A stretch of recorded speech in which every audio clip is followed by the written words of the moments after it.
और अब राजस्थान से चलते हैं सीधे यूपी के अमरोहा सीट की बात कर लेते हैं। अमरोहा का इतिहास बहुत पुराना है, 2500 साल पहले, जी हाँ, लगभग 2500 साल पहले यहाँ राजा अमर जोधा हुआ करते थे। उन्हीं के नाम पर इस शहर का नाम अमरोहा पड़ा है। तब से अमरोहा ने इतिहास की कई करवटें देखी। अब इस बार लोकसभा चुनाव में त्रिकोणीय लड़ाई देख रहा है। पिछली बार यहाँ से बीएसपी के टिकट पर दानिश अली चुनाव जीते थे, मगर इस बार उनकी पार्टी ने उन्हें टिकट नहीं दिया और उन्होंने पाला बदल लिया है। माहौल भी यहाँ पर बदला हुआ है क्योंकि बीएसपी ने अलग से यहाँ से उम्मीदवार उतार दिया है। इससे मुस्लिम वोटर असमंजस में हैं और बीजेपी के उम्मीदवार कंवर सिंह तंवर अपनी जीत का दावा कर रहे हैं। रिपोर्ट देखिए रवीश रंजन की।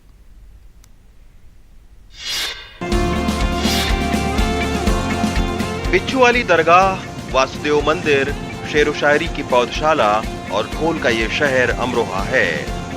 एनडीटीवी की इलेक्शन यात्रा आज अमरोहा पहुंच चुकी है और अमरोहा के मशहूर शायर जॉन एलिया, जो कि अमरोहा के रहने वाले थे लेकिन 10 साल के बाद में पाकिस्तान चले गए थे, और जब उन्हें अपनी गलती का एहसास हुआ तब उन्होंने लिखा कि अमरोहा शाह ए तख्त है, गुजरा यहाँ का सख्त है, और जो अमरोहा छोड़े वो कमबख्त है।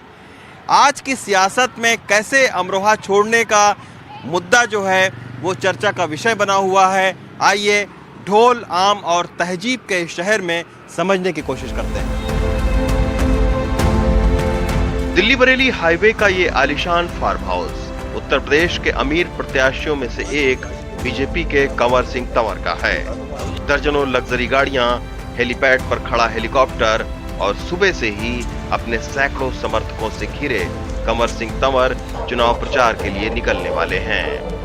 214 करोड़ रुपए की चल अचल संपत्ति के मालिक कंवर सिंह तंवर अमरोहा के ऐसे नेता माने जाते हैं जो एसी एम्बुलेंस चलाने से लेकर स्कूल खोलने तक का काम खुद अपने खर्चे पर करा देते हैं। हालांकि इन सब के बावजूद 2019 में कुंवर दानिश अली से इनको सियासी शिकस्त मिली थी। हमारे यहाँ जो दानिश अली लड़ रहा है चुनाव, उसे लोग गांव में घुसने नहीं देते। क्यों? वो 5 साल जीत के गया, 5 साल आया नहीं, ना यहाँ उसका कोई घर है, ना यहाँ उसका कोई दफ्तर है, कोई ऑफिस है।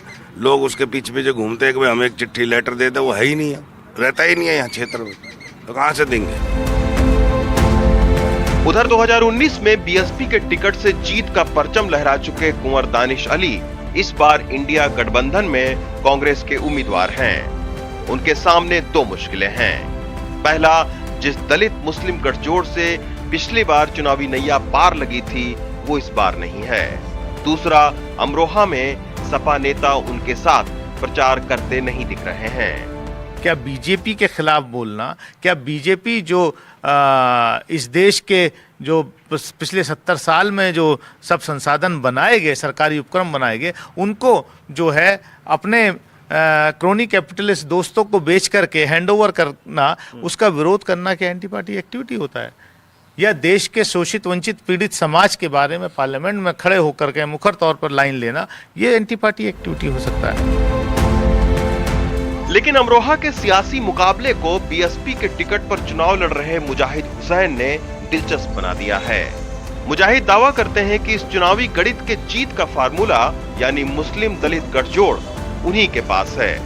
आंकड़े देखें तो पता चलता है कि अमरोहा लोकसभा सीट पर मुस्लिम मतदाताओं की संख्या 5,70,000 है, दलित 2,75,000, जाट 1,25,000, सैनी 1,25,000 और अन्य 5 लाख के करीब हैं।